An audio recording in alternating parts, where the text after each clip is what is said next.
Comportamentos conflitivos. Machismo. Herança multimilenária esculpida no inconsciente coletivo.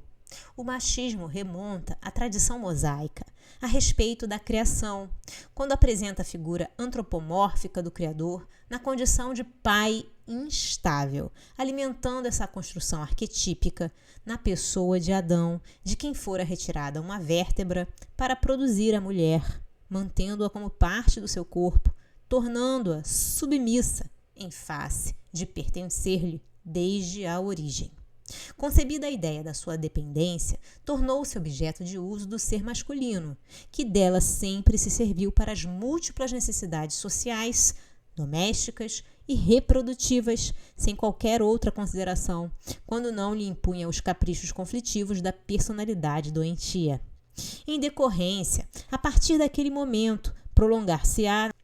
nas diversas religiões do Oriente e do Ocidente, a condição de inferioridade feminina, quando os seus profetas ou criadores de cultos, todos pertencentes ao sexo masculino, vedaram-lhe o direito a participar das celebrações, chegando mesmo ao absurdo de declarar que ela não possuía alma, num profundo desrespeito ao ser humano que é, tendo-se em vista que mesmo os animais são portadores dessa essência ou psiquismo em desenvolvimento, transitando nessa fase com a denominação de alma. Relegada a uma posição secundária, quando não discriminada por haver sido instrumento do pecado como decorrência da sua inferioridade, passou a ser submetida à exigência cirúrgica mediante a qual lhe seria, e ainda o é, interdito o prazer no relacionamento sexual, tornando-o apenas um animal reprodutor, sem qualquer direito à gratificação afetiva da comunhão carnal.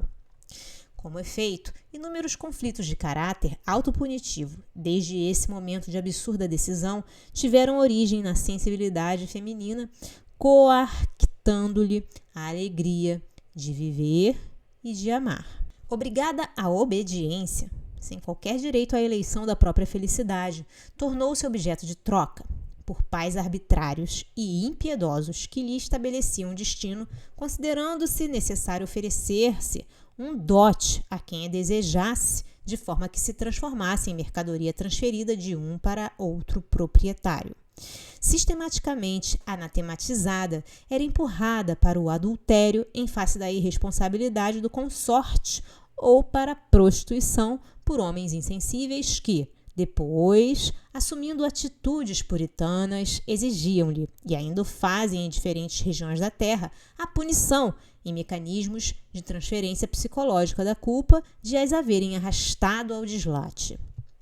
Mesmo Santo Agostinho, após a sua conversão ao cristianismo, evitava-as por serem objeto de pecados, não sendo poupadas por Freud, que as considerava invejosas do homem em razão da constituição orgânica. A sistemática indução à inferioridade produziu um profundo conflito na mulher, que passou a submeter-se aos caprichos da irresponsabilidade machista, obrigando-a a introjetar os sonhos e ambições naturais, tombando em lamentáveis processos depressivos ou de rebeldia interior, que se convertiam em enfermidades de diagnose difícil, negando-lhe a cultura e preparando-a somente para as prendas domésticas e os deveres do lar, não se conseguiu ao largo dos milênios impedir-lhe a expansão da sensibilidade e da inteligência que extravasam em espíritos de escol, renascidos na indumentária feminina com a missão de romper a cadeia de ignorância e de preconceitos perversos.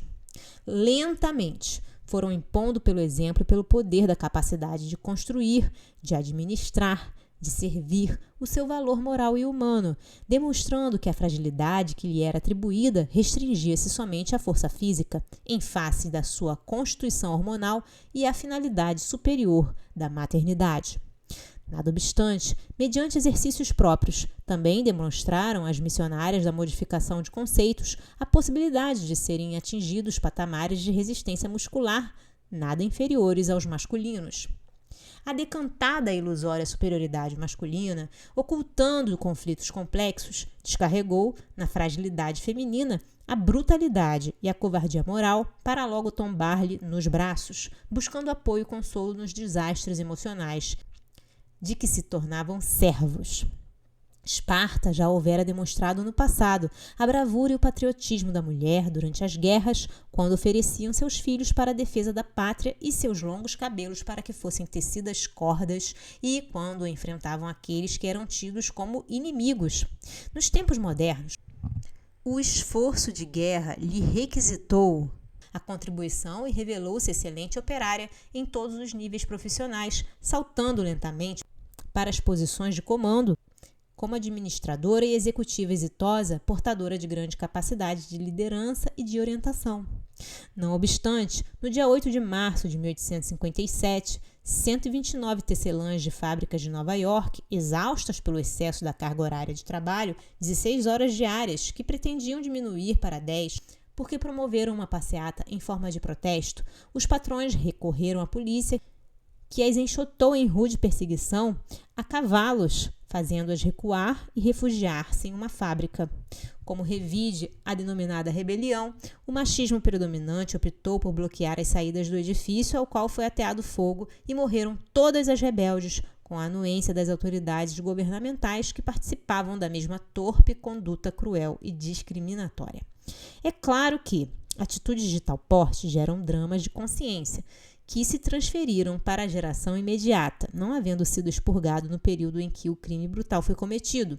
Posteriormente, com a ascensão da era industrial, o chefe comandante, a fim de projetar a imagem de poder, usava a mulher como objeto de luxo e de ostentação, proibindo-lhe o direito de pensar, que ele a si mesmo se atribuía, sendo ela, porém, a atração que produzia inveja e demonstrava a exuberância da fortuna do consorte. O sensível dramaturgo Ibsen retratou muito bem o conflito machista e a sua imprudência na peça teatral denominada Casa de Bonecas, não poupando oportunas críticas aos usuários do bordel, não menos atormentados que as suas serventuárias, sempre às ordens das suas necessidades. Nesse ínterim, no dia 8 de março de 1910, a ativista alemã Clara Zetkin, na segunda Conferência Internacional das Mulheres, na Dinamarca, elegeu esse como o Dia Internacional da Mulher. Demonstrando os seus valores, porém, embora lhes fossem negados quaisquer direitos de participação na vida pública e social, as mulheres não desistiram e, em 1932, na América do Norte, candidataram-se a votar e a serem votadas, abrindo uma brecha no hediondo comportamento machista. No ano 2000, na Marcha Mundial das Mulheres, foram mobilizadas 161 países sensibilizados pela necessidade da libertação da mulher, porquanto hoje 30% das mulheres são chefes de família, responsabilizando-se pela manutenção dos seus lares, embora o seu salário seja em média 60% inferior àquele que os homens recebem. Recuando-se, historicamente, pode-se evocar o pensamento que assinalou uma atitude exteriorizado pela insigne Cornélia, 189 a.C. a 110 a.C., filha de Cipião, o Velho, e esposa de Tibério Semprônio Graco, viúva que se tornou célebre, passando à posteridade sob a alcunha de a mãe dos Gracos, Tibério e Caio, quando um grupo de patrícias frívolas apresentava as suas joias, exibindo coisas, perguntaram-lhe quais seriam as suas, e ela, abraçando os filhos, respondeu com segurança: "Eis aqui as minhas únicas joias." Mais tarde, quando os filhos desencarnaram de maneira dolorosa, ela soube preservar a nobreza e recebeu a notícia com resignação incomum, graças ao que os seus coetâneos ergueram-lhe uma estátua, que foi colocada no pórtico de Metelo, em Roma, com uma dedicatória comovedora: a Cornélia, mãe dos Gracos.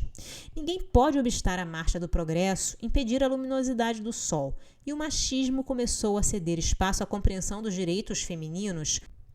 quando constatou que a sociedade é formada por ambos os sexos e o futuro, sem qualquer dúvida, alicerçar-se-á desde hoje na estrutura emocional, moral e cultural da mulher.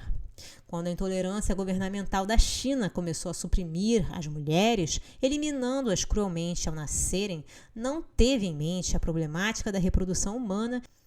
e da barbaridade cometida contra a vida, imprevidência essa que se repete nos governos arbitrários e nos regimes absolutistas,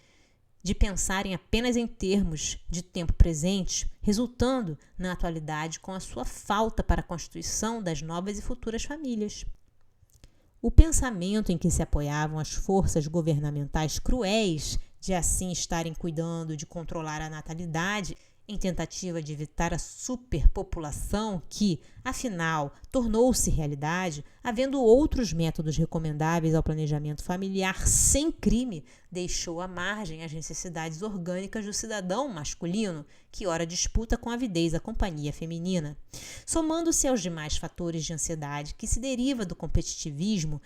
da insegurança pessoal e coletiva, das buscas pela realização social, econômica e emocional, essa herança criminosa torna-se fator de desequilíbrio porque o cidadão de agora, renascido na roupagem masculina, é o mesmo que ontem desqualificou,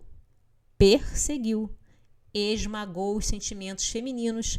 sacrificando-os ao seu talante, embora sem dispensar a sua companhia e os seus nobres serviços. Ainda perdurarão no psiquismo feminino as marcas da rejeição, da punição, do desprezo, que as novas conquistas irão eliminando, de forma que, no futuro, o respeito recíproco aos direitos de ambos os sexos seja a tônica da conduta psicológica e social da humanidade.